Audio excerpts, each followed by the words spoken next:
রোজই একই খাবার খেতে খেতে বর আর ছেলের নাকি মুখের কোনো রুচিই নেই, তাই আজকে একটু অন্যরকম খাবার করলাম। সকালবেলা অবশ্য বরই বলেছে আজকে নিরামিষের দিন শনিবার লুচি আর ছোলার ডাল করো।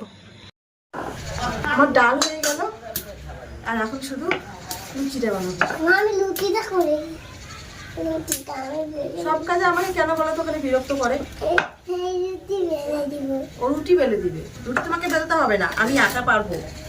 তো এটা আগে করি, কারণ এটা দিয়েই কিন্তু খাবে। তো তেলটা দিয়ে দিলাম, তেলটা দিয়ে কিন্তু এখন আমি এক এক করে মানে এটা বেলে নিব। যেহেতু আমার খুব একটা মানে ভালো পারি না আমি এগুলো কাজ, একটু সময় আমার লেগে যায়। আমি বেলা বেলি সত্যি খুব মানে একদমই পারি না বলতে বলতে পারো।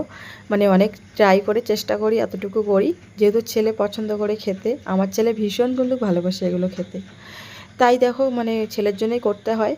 তো আমি লুচিটা দেখো সুন্দর করে মানে বেলার চেষ্টা করছি, কিন্তু ওইরকম হচ্ছে না। যেহেতু আমি এগুলো কাজ বিয়ের আগে সত্যিই করতাম না, কিন্তু বিয়ের পর তো তা বললে হবে না, তখন কিন্তু করতেই হবে। মানে নিজের জন্য না হলেও কিন্তু ওই যে স্বামী সন্তান তাদের জন্য করতেই হবে আমাদের। তো তাই দেখো আমি চেষ্টা করি, যেমনই পারি তেমনই চেষ্টা করি।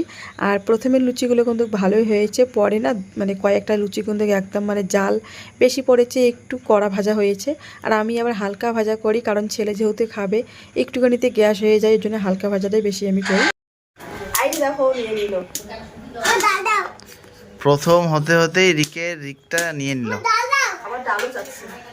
হ্যাঁ ওখানে ডাল দিব।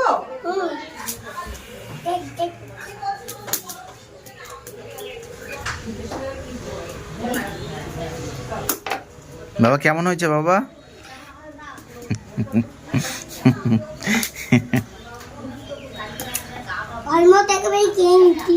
অলমোস্ট খেয়ে নিচ্ছে। ওর কাছে হিন্দি শেখো, তোমরা ইংরেজি শেখো।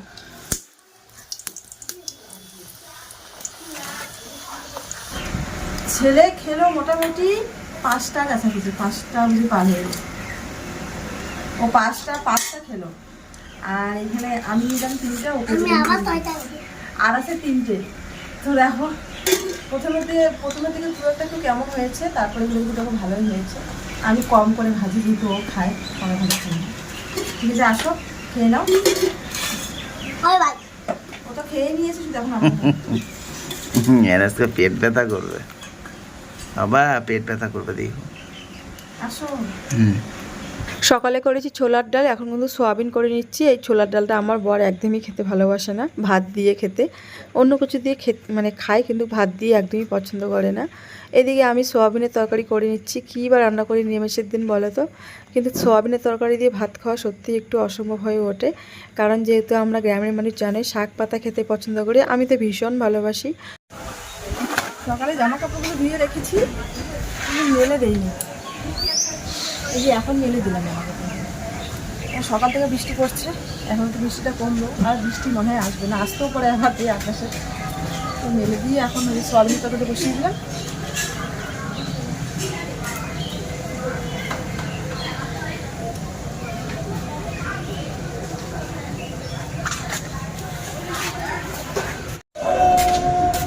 সোয়াবিন ডাল দিয়ে খাওয়া যায় না, নিরামিষের দিন শাক পাতা লাগে, যেহেতু শাক নেই এখন, তো শাক পাওয়াই যায় না মানে বাড়ির আশেপাশে, সবগুলো পাট খেতে একদম কেটে ফেলেছে। তো একটু দেখো কচু শাক তুলে নিয়ে আসলাম, তাহলে এখন খাওয়াটা জমবে। নিরামিষের দিন একটু শাক পাতা লাগে, সত্যি আমার খুব খেতে ইচ্ছা করে। কচুটা রান্না করবো, ঠিক আছে রান্না করবো। সারাদিনে যাই হোক না কেন, কিন্তু খাবারের রুচিটা একটু অন্যরকম থাকতে হবে, কারণ জিভে যদি স্বাদ না পাই তাহলে খাবারটা খেয়েই বলো তো কী হবে, না তৃপ্তি পাবো না। এর জন্য কিন্তু চেষ্টা করি যেমনই হোক না কেন, শাক হোক পাতা হোক, মানে যেটাই করি না কেন যেন খাওয়াটা যেন তৃপ্তি হয়। আমার একটু নিরামিষ দিন শাক পাতা লাগেই, শাক না হলে যে কোনো কচু শাক বা কচু জানোই তো। তো দেখো আমি মাঠে ঘাটা থেকে তুলে নিয়ে আসলাম কচুর পাতা, এগুলো পাতা কিন্তু লঙ্কা বেশি করে মানে ঝাল দিয়ে একদম দারুণ লাগে খেতে, সত্যিই খুব ভালো লাগে। আর আজকেও তো একদম কচু পাতা দিয়েই একদম ভাতগুলো খেয়েছি, সোয়াবিনটাও ভালো লাগেনি আর একদম ডালটাও ভালো লাগেনি। এদিকে দেখো কচু পাতাটা আমি বসিয়ে দিলাম, তারপরে রান্নাঘরের যা অবস্থা আছে সেগুলো পরিষ্কার করে নিয়ে আগে খেতে দিয়ে দিব। আর নিরামিষের দিন বর বাড়িতেই খেয়ে যায়। পুরি খেয়ে এমন অবস্থা, খিদে টিদে কিছুই পাচ্ছেন না। আজকে ভাত খাওয়া বন্ধ। হ্যাঁ খাওয়া বন্ধ। এর জন্য তো মোটামুটি 3টা বেজে গেল, রান্না বান্না হয়ে গেছে, তবু খাওয়া দাওয়ার কেউ আর বলছে না, দীপাও বলছে না, ছেলেও বলছে না, আমার মুখে তো কোনো কথাই নেই। এখন ভাত দিব, জল আনছি খাবার জন্য। ভাত খাবো?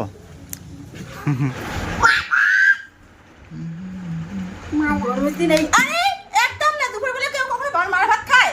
কি জ্বালা, সকালে যখন স্কুলে যাবো তখন মার ভাত খেয়ে যেতে হয়। জল দিবে না ভাতে?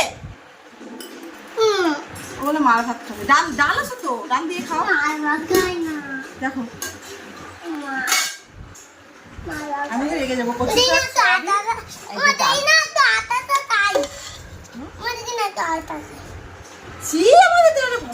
ভগবান পাপ দেয়।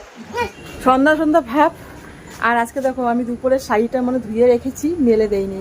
এর জন্য শাড়িটা শুকায় নেই, মেলে দিলে শুকাইতো। এই শাড়িটা এখন ঘরে আবার কি মেলে দিতে হবে। অর্ধেক জামা কাপড় তুললাম, অর্ধেক জামা কাপড় তোলা হয়নি। জামা কাপড় তুলবার ছেলে কিন্তু পরা হলো, এই সবেমাত্র ছেলে মানে পড়লো।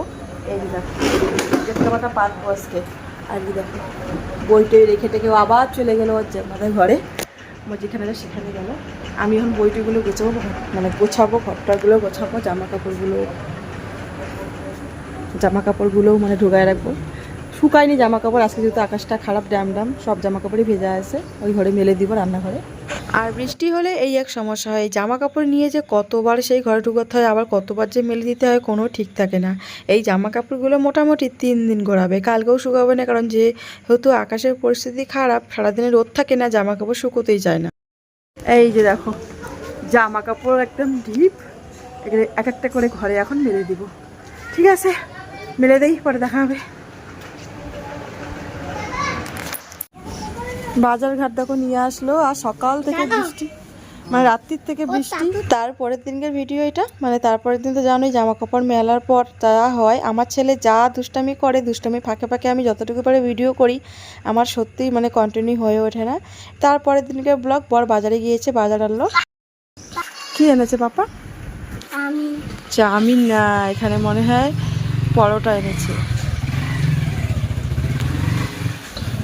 আর এখানে দেখো শাক এনেছে, মাছ এনেছে। আর বৃষ্টি কালকে রাত্রির থেকে পড়ছে, এখনো পড়েই যাচ্ছে বৃষ্টি।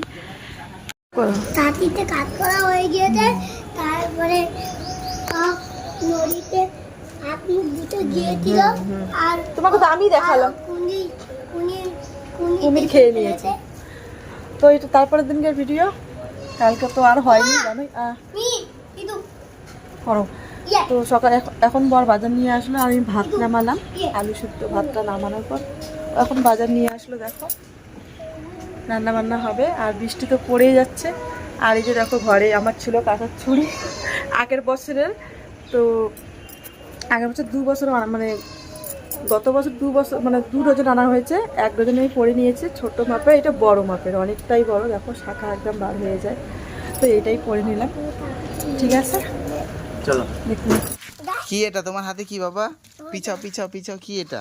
এর আগের দিন একটা ছেলের জন্য জলের বোতল অর্ডার করেছিলাম, সেই বোতলটা অনেক বড় বা সাইজে এসেছিলো। আর তারপরে আবার সেটা রিটার্ন করে নিয়ে দেখো আরেকটা অর্ডার করেছি, সেটাও এসেছে। তো জলের বোতলটা পেয়ে ভীষণ খুশি। সেদিন কিন্তু মানে রথযাত্রায় গিয়েছি, সেখান থেকে একটা আবার বোতল নিয়ে এসেছে দোকান থেকে, মানে যেখানে যেই জিনিসটা দেখে সেখান থেকে সেই জিনিসটাই লাগবে ওর। তো আজকে ভেবেছিলাম এটা নিব না, কিন্তু তারপরে ভাবলাম একটা জলের বোতল দিয়ে কতদিন চালাবো, সারা জীবন তো থাকে না, তো এটা নিয়ে রাখি, পরবর্তীকালে ওই বোতলটা যখন মানে পুরনো হয়ে যাবে তখন এইটা দিতে পারবো, আমার নিতেই লাগবে। এদিকে দেখো বর এনেছে রুটি আর তরকারি সকালে খাওয়ার জন্য, সকালে রুটি তরকারি খাবো আজকে। সব পরিষ্কার করা হয়ে গেল, একটা ধুয়ে নিয়ে বসাই দিব। আর মাছটাও ধুয়ে নিব।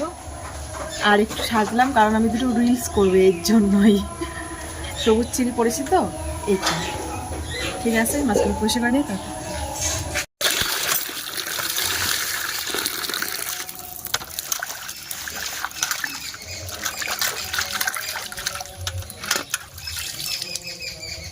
সংসার ছাড়া অন্য কিছু সত্যিই ভাবতে পারি না, যদি অন্য কিছুর দিকে মনটা দেই, এদিকে আবার সংসারের কাজগুলো আমার হয়ে ওঠে না। ভেবেছি আজকে সকালে দুটো রিলস করব, কিন্তু গই দিয়ে করতে গিয়ে এদিকে রান্নার সময় চলে গিয়েছে। এদিকে দেখো ফটোফট করে এগুলো ধুয়ে নিয়ে এসে আবার রান্না চাপাবো। তো রান্নাটা দেরি হয়ে যায় জানোই তো, সময় মতো রান্না খাওয়া দিতেই হয়, নইলে সত্যি নিজেকেই খারাপ লাগে। সময় মতো রান্না না হলে নিজেরই মাথা কাজ করে না, আরও তো অন্যদের আমি কি বলি বলো তো। আর বর যেহেতু আজকে রবিবার, বাড়ি খাবার খেয়ে যাবে, কারণ রান্না কমপ্লিট। এই যে মাছগুলো দিলাম, এখন একটু জাল হোক, নামিয়ে ফেলবো। এখানে দেখো শাক ভাজা করে নিয়েছি, এখানে মাছ ভাজা, আর এখানে আলু সিদ্ধ মাখিয়ে নিই। রান্নাঘরে দেখো কি পরিস্থিতি, পরিষ্কার করব, ওদের খেতে দিব, মেলা কাজ বাকি আছে। তো কাজগুলো করে নিই। আর আজকের ব্লগটা এই পর্যন্ত, দেখা হবে নতুন কোনো ব্লগে। টাটা।